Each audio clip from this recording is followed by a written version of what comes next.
تو تمہارا یہ رویہ کہ تم نے بلا تحقیق اس افواہ کو آگے پھیلانا شروع کر دیا عذاب عظیم کا باعث تھا۔ اس کا مطلب یہ ہے کہ افواہ سازی اور اس کی نشر و اشاعت بھی جرم عظیم ہے۔ اگر کوئی کسی نے گناہ نہیں کیا اور اگر کیا بھی ہے تو آگے اس کی نشر و اشاعت اور پھیلانا بھی جرم عظیم ہے، جس پر انسان عذاب عظیم کا مستحق قرار پا سکتا ہے۔ چوتھی بات یہ ہے کہ یہ معاملہ براہ راست حرم رسول اور ان کی عزت و آبرو کا تھا، نبی اکرم صلی اللہ تعالیٰ علیہ وسلم کی عزت اور حرمت کا تھا، لیکن تم نے اس کو قرار واقعی اہمیت دی نہیں اور اس کو ہلکا سمجھا۔ اس سے بھی یہ سمجھانا مقصود ہے کہ محض آبروریزی ہی بہت بڑا جرم نہیں ہے جس کی حد 100 کوڑوں یا رجم ہے، بلکہ کسی کی عزت اور آبرو پر اس طرح حملہ کرنا اور کسی کے اوپر الزام تراشی کرنا، کسی عفت مآب خاندان کی تذلیل اور اہانت کا سر و سامان کرنا بھی اللہ رب العزت کے نزدیک بہت بڑا گناہ ہے، بہت بڑا گناہ ہے، بہت بڑا گناہ ہے۔ اس کو ہلکا مت سمجھو، یہ معمولی نہ سمجھو اس کو، جس طرح آج کل ہم معمولی بات کے اوپر بغیر تحقیق کے اس کے اوپر الزام تراشی کر دیتے ہیں اور پھر اس کو برا نہیں جانتے، لوگوں کو پھیلاتے ہیں۔ اس لیے آگے پھر مزید تاکید کرتے ہوئے کہا کہ تم نے سنتے ہی یہ کیوں نہ کہا، تم نے سنتے ہی یہ کیوں نہ کہا کہ ہمیں ایسی بات منہ سے نکالنے بھی لائق نہیں ہے، یہ یقیناً بہتان عظیم ہے، بہت بڑا جھوٹ ہے۔ اسی لیے امام مالک رحمہ اللہ فرماتے ہیں کہ جو نام نہاد مسلمان اماں جی حضرت عائشہ صدیقہ رضی اللہ تعالیٰ عنہ پر بے حیائی کا الزام عائد کرتے ہیں وہ کافر ہیں، کیونکہ وہ اللہ کی اس اور قرآن کی تکذیب کرتے ہیں، قرآن کو جھٹلاتے ہیں۔ یعظکم آیت نمبر 17، یعظکم اللہ ان تعودوا لمثلہ ابدا ان کنتم مؤمنین۔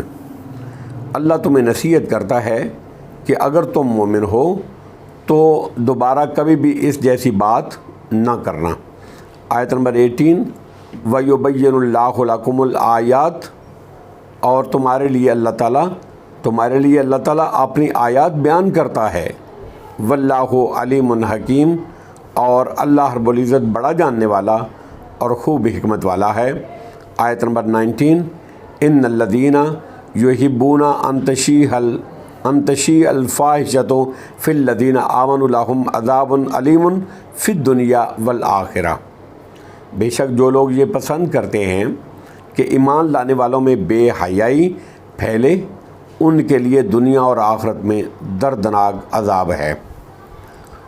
الفاحشۃ کے معنی بے حیائی کے ہیں، اور قرآن نے بدکاری کو بھی فاحشہ قرار دیا ہے بنی اسرائیل کی آیت نمبر سورہ بنی اسرائیل کی آیت نمبر 32 میں، اور یہاں بدکاری کی ایک جھوٹی خبر کی اشاعت کو بھی اللہ رب العزت نے بے حیائی سے تعبیر فرمایا ہے اور اس کو دنیا اور آخرت میں عذاب علیم، دردناک عذاب کا باعث قرار دیا ہے، جس سے بے حیائی کے بارے میں اسلام کے مزاج کا اور اللہ رب العزت کے منشا کا اندازہ ہوتا ہے، اللہ رب العزت کی مرضی کا اندازہ ہو جاتا ہے کہ محض بے حیائی کی ایک جھوٹی خبر کی اشاعت عند اللہ کے نزدیک اتنا بڑا جرم ہے، اتنا بڑا جرم ہے، اتنا بڑا جرم ہے۔